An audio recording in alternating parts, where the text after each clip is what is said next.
Queridos irmãos e irmãs e amigos que participam desta live, hoje vamos estudar uma importante lição escrita pelo pastor Leandro Silva, estudioso das Sagradas Escrituras, e que nos apresenta um importante tema intitulado Origem e Natureza do Pecado, Afirmações Bíblicas.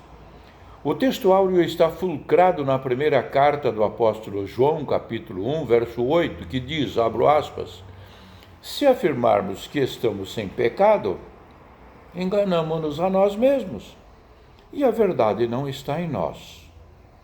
Como didática desta lição, os objetivos são, primeiro, conhecer o conceito bíblico sobre a origem e natureza do pecado, suas implicações no ser humano e as consequências na relação com Deus. Segundo, perceber que a narrativa bíblica indica a entrada do pecado na vida do homem e, por via de consequência, na criação. Diante disto, estamos cientes que não escapamos de herdar a natureza do pecado. É uma herança de nossos pais, mas podemos receber a nova vida em Cristo Jesus. Vamos ao debate. Preliminarmente, como introdução, temos que a humanidade se esforça ao máximo para escondê-lo e desconstruí-lo. Apesar de seu nome e significado aparecer em muitos títulos de filmes, livros e músicas, a ideia sempre é a de desacreditá-lo.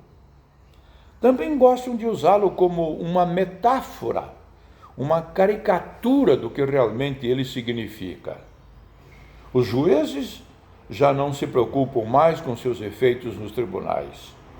Muitos famosos e pessoas importantes o utilizam como meio para alcançar determinado fim. Até aqueles que deveriam denunciá-lo o praticam escondido. Afinal de contas, ele é feio para ser assumido, mas prazeroso para se praticar. Entretanto, para o leitor da Bíblia, está bem claro quais são seus efeitos e sua realidade. Em resumo, podemos declarar sem medo de errar que ele é a pior desgraça na face da terra. Estamos falando, claro, do pecado. É por causa do pecado que Deus estabeleceu o plano de salvação através de seu Filho Jesus Cristo. O pecado levou Cristo para a cruz e o matou. Para cumprir a vontade de Deus e nos resgatar do efeito deste terrível inimigo, um plano eterno foi executado, chegando ao seu ápice na cruz do Calvário.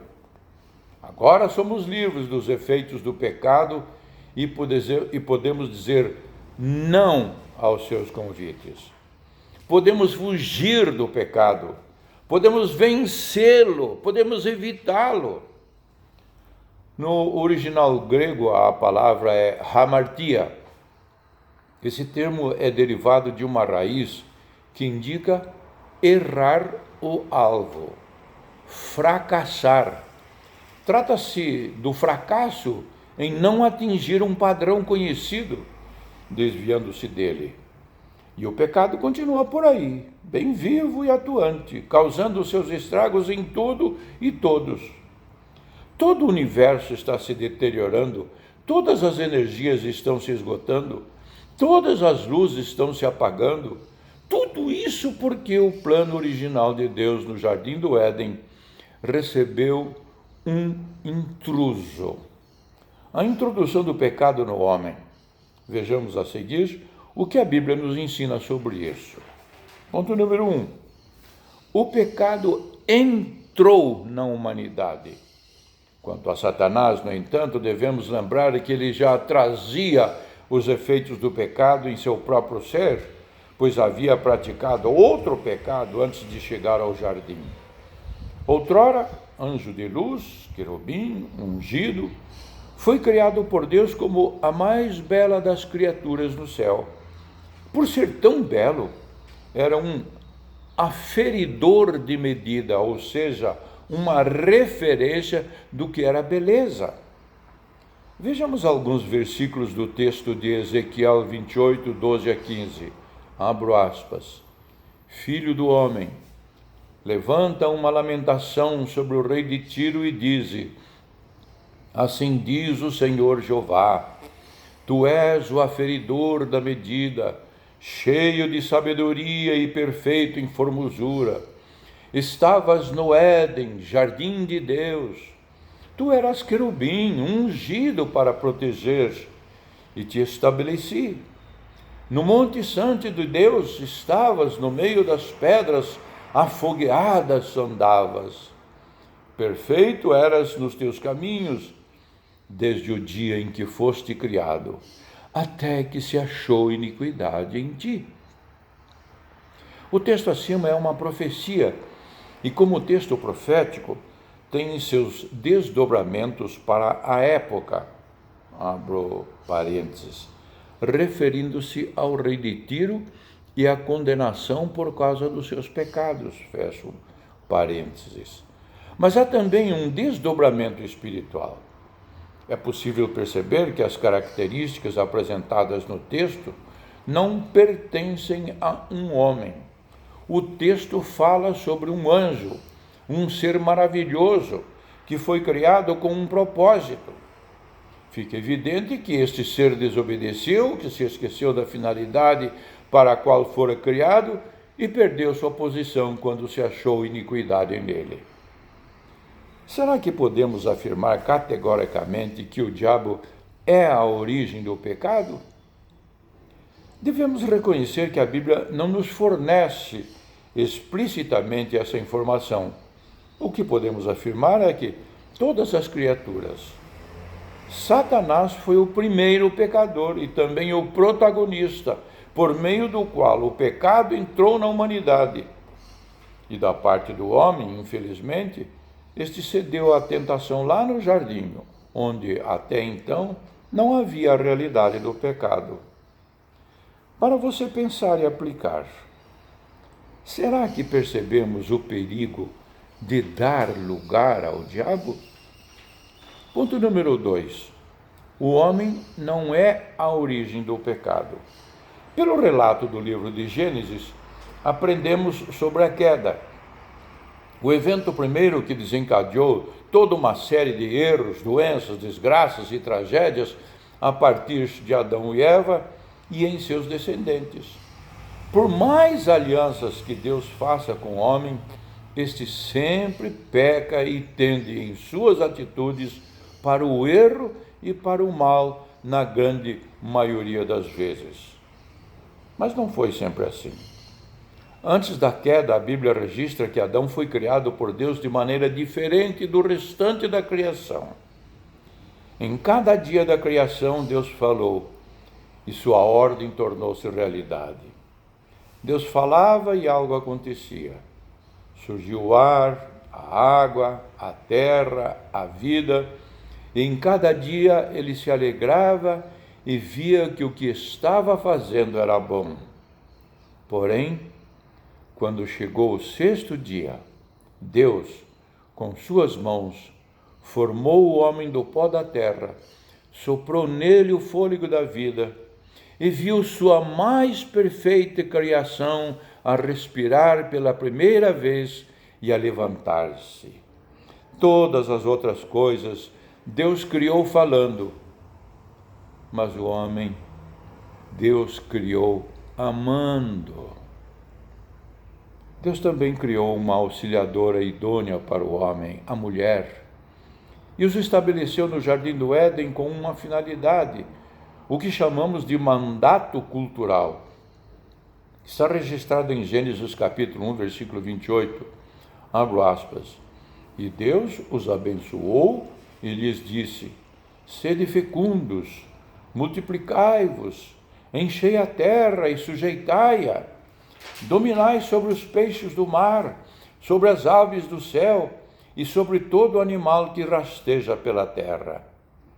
Todavia, o detalhe importante está no texto de Gênesis capítulo 2, versículo 25, abro aspas. Ora, e outro, o homem e sua mulher, estavam nus, e não se envergonhavam. Homem e mulher eram perfeitos, sem defeito.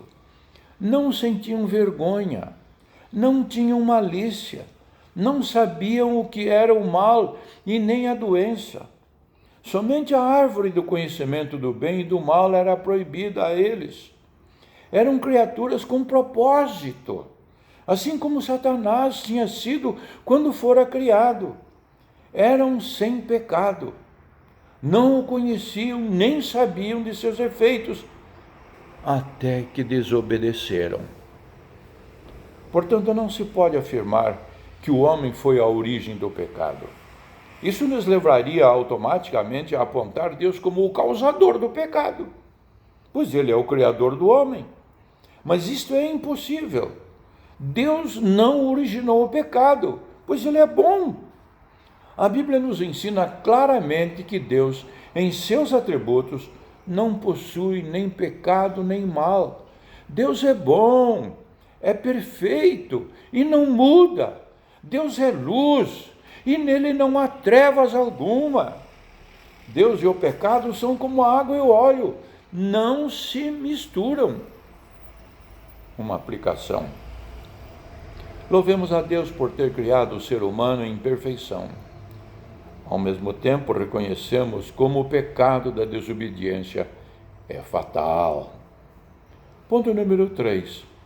A ausência do bem como origem do mal. Muitos estudiosos da fé e da Bíblia já pensaram e se debruçaram sobre este assunto, que pode parecer um pouco complicado para alguns. Um deles foi Agostinho. Ele foi bispo em Hipona, na atual Argélia, na África, e viveu de 354 a 430 depois de Cristo. É considerado um pai da Igreja e teólogo importantíssimo para o cristianismo. Ele escreveu diversos livros sobre teologia, filosofia e comentários bíblicos que são referência até hoje. Para Agostinho, o mal não tem realidade metafísica. Todo mal não é mais que a ausência do bem, a ausência da obra divina. Ou, para ser mais preciso, o mal não é algo que foi criado, não é algo físico. O mal é o não ser. Foi Agostinho que sistematizou o que chamamos na teologia de pecado original. Este conceito foi ensinado por Agostinho em sua defesa da fé cristã contra Pelágio, outro líder da igreja na época que acreditava que o ser humano, mesmo após a queda, continuava com sua alma pura e inocente, podendo então escolher pecar ou não. Tal afirmação de Pelágio foi rejeitada pela igreja. Em suma, Agostinho deixa claro que após a queda o ser humano passa a ter uma natureza pecaminosa e transmite isso aos seus descendentes, perpetuando assim o pecado em toda a raça humana. Entretanto, o que originou tudo isso foi a escolha errada que o ser humano fez no uso de uma das características da imagem que Deus colocou no homem, o livre-arbítrio. Logo, por ter usado erroneamente essa capacidade de decisão, o ser humano entrou em um campo no qual nunca havia entrado antes, a desobediência a Deus. O ser humano pecou e isto o levou para um lugar distante do Criador, onde não havia mais o bem. O mal impregnou-se no homem de todas as formas, e mais, tendo sua inclinação para o mal. O ser humano, por si mesmo, não consegue se livrar do pecado e de seus efeitos. Mas a solução para o pecador. O apóstolo Paulo é o autor dos textos que inspiraram Agostinho em seu pensamento. É Paulo que escreve, abro aspas, portanto, assim como por um só homem entrou o pecado no mundo, e pelo pecado a morte, assim também a morte passou a todos os homens, porque todos pecaram. Está lá registrado em Romanos capítulo 5, versículo 12. E ainda continua: pois todos pecaram e carecem da glória de Deus. Paulo novamente aos Romanos capítulo 3, versículo 23. Se pela ofensa de um e por meio de um só reinou a morte, muito mais os que recebem a abundância da graça e o dom da justiça reinarão em vida por meio de um só, a saber, Jesus Cristo. Romanos capítulo 5, versículo 17. E continua com outras referências. Porque o salário do pecado é a morte, mas o dom gratuito de Deus é a vida eterna em Cristo Jesus, nosso Senhor. Novamente, palavras de Paulo, registrada na sua carta aos Romanos, capítulo 6, versículo 23, e continua: agora, pois, já nenhuma condenação há para os que estão em Cristo Jesus. Porque a lei do Espírito da vida em Cristo Jesus te livrou da lei do pecado e da morte. Romanos capítulo 8, versículos 1 e 2. Conclusão.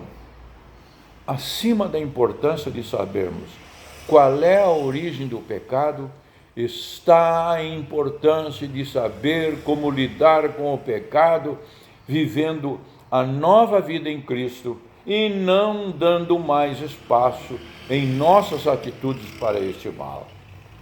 O mesmo apóstolo Paulo nos aconselha a celebrar nossa vida em Cristo, mas também a tomarmos cuidado em relação à nossa carne e à possibilidade de pecarmos novamente. Ele diz, abro aspas, não reine, portanto, o pecado em vosso corpo mortal, de maneira que obedeçais às suas paixões, nem ofereçais cada um dos membros do seu corpo ao pecado, como instrumentos de iniquidade, mas oferecei-vos a Deus, como ressurretos dentre os mortos, e os vossos membros a Deus, como instrumentos de justiça, porque o pecado não terá domínio sobre vós, pois não estáis debaixo da lei, e sim da graça. Romanos capítulo 6, versículos 12 a 14. Esta é a nossa certeza. Se entregarmos nossa vida e nossos corpos a Deus como instrumentos da justiça, o pecado não terá mais domínio sobre nós e efetivamente podemos vencê-lo em nome de Jesus. Oxalá Deus lhe abençoe com esta profunda lição, porém esclarecedora sobre o pecado. Amém.